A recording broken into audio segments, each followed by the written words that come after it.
This occurred several years ago. I used to shop at Walmarts quite frequently.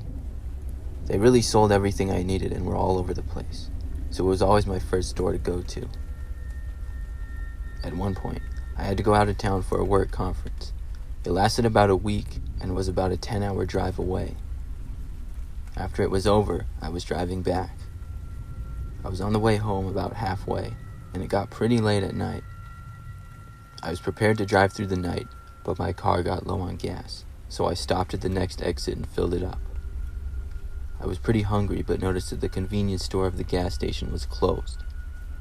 This town was really small and didn't seem to have much, but they did have a Walmart that was across the street. This Walmart was one of the strangest ones I had ever seen. It just wasn't the typical kind of Walmart building that they usually are in. The building seemed smaller, and more as if it had taken over a building of a previous store that had been there. The parking lot was quiet, only a couple of cars, so I looked it up on Google Maps, and it said sure enough it was open. This seemed kind of surprising to me because it was around midnight, but I pulled my car into the parking lot and went inside. As I slowly walked in, I didn't really know what I was looking for, but I guess just some type of food.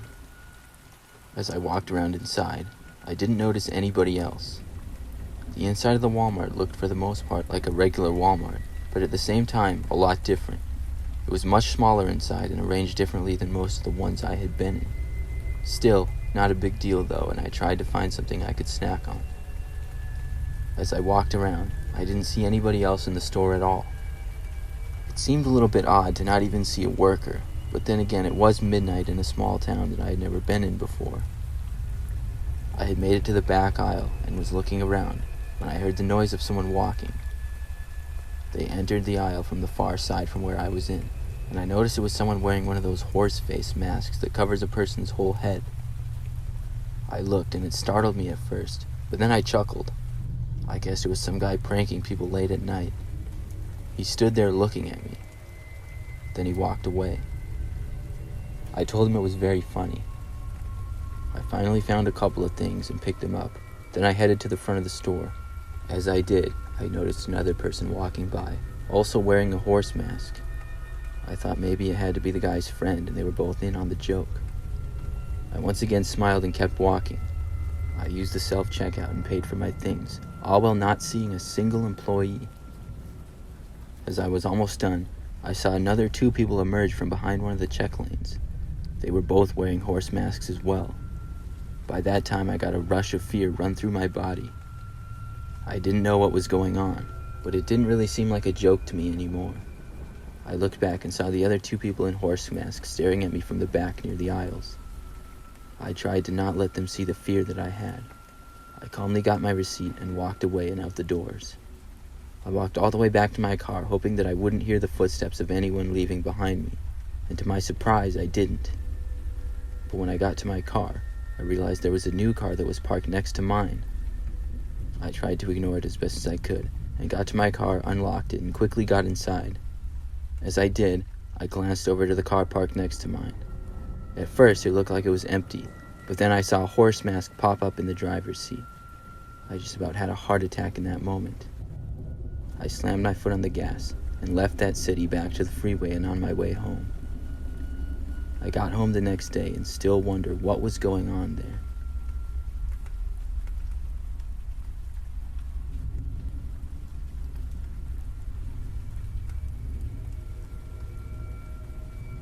Last summer, I worked at a Walmart, mostly stocking shelves late at night. It was pretty easy and was really the first real job that I had. One night, I happened to be working at around 11 o'clock p.m. We were still open at that time, but we would rarely get many customers then because we closed at midnight. I was in an aisle where we sold pet supplies at the very back end of the store, just stocking a shelf. I heard somebody walking close by and then saw a man enter the aisle and start to approach me. I really didn't like when customers would ask me questions, but I would always do my best to answer them. He came closer to me, and when he did, I noticed that some of his clothes were ripped, and he seemed a little bit off. He said to me that he had a question for me. Then he began to ask something, but never really got to the question. He stopped himself and slowly said to me that he didn't like me. His face changed to an angry look. I had no idea what to do, but I figured this man had to be on some sort of drugs. He slowly walked behind the aisle we were in. I just shook my head and went back to work, but I could tell that the man was just standing there, barely around the corner. As I took products out of boxes and placed them on the shelves, I noticed out of the corner of my eye the man stick his head around the corner for a second and then go back. He still had a very angry look on his face. I did my best to ignore him and figured that he would walk away soon enough. About 5 minutes passed by, and as far as I knew, he was still there. Then out of nowhere, several items came flying off the shelf near me as if they had been pushed from the other side. Now this annoyed me. I said in a firm voice to the man that he should just get whatever he came here to get and leave. What he said in response was that he was going to get me, and then he called for me to come around the corner to the other side. I ignored it and started to pick up the items that fell. He called out a couple of more times for me to come out, but I just ignored him once again. About a minute later, I heard the sound of more people in the aisle next to mine. It sounded like 4 or 5 men were suddenly in the aisle. I decided to walk over and look, and saw several police officers start to take the man away. One of the officers walked over to me, and I asked him what happened. He told me that that man had assaulted somebody in a nearby restaurant a few blocks away in a seemingly random attack and then fled. He was found at the Walmart. It seemed like he was going for me next.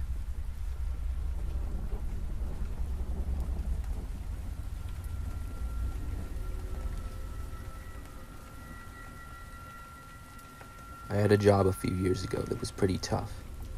I worked some insanely long days and got home very late at night sometimes. One night I was working late, and I left work so sleepy that I could barely stay awake. I began driving home, and after about 10 minutes I knew I wouldn't make it all the way back before falling asleep. I pulled into the next exit where there was a 24-hour Walmart that I knew of. It was sometime after 2 in the morning when I got there. My goal was to just walk around a little bit to wake up, and maybe buy an energy drink or something with caffeine in it. I got inside the store and began to walk around. I only saw a few customers at the front end of the store with some employees, but other than that it seemed almost completely empty. I was walking around the back end of the store for a little bit, slowly starting to feel more awake, when I noticed someone walking behind me. They were walking behind me at an extremely close distance that was very uncomfortable. I stopped and looked behind me. There was a man that was no more than 5 feet away. He stopped as well and stared at me with a blank look on his face for a second. He was about 6 feet tall, wearing a brown suit jacket with a brown turtleneck. He then turned and walked away into a nearby aisle. I continued to walk around the store, but it wasn't long until the man was back again. This time, as soon as he got close, I turned to him and said, "Can I help you?" He once again just changed directions and walked away. I decided it would be best for me to just leave at that point. I went and got an energy drink and checked out. I was feeling more awake now though, and also a little bit creeped out by the man. I left the store and walked back to my car. Something about the way the man was staring at me just kind of gave me the creeps. Luckily for me, I was way more awake now, and I was able to drive home without any problems. If that were the full story, it would be bad enough, but sadly it's not. I drove home, and of course when I got there, I fell asleep immediately. But I woke up about an hour or two later to the sound of a truck engine running very loudly. I looked out of my bedroom window to the street. I saw a truck sitting on the street in front of my window. In the front seat was the same man staring at me. He still had that blank look on his face. Almost right away after I looked at him, he screeched his tires and sped away. I've never been able to figure out who this man was or what he wanted from me, but I never did see him again.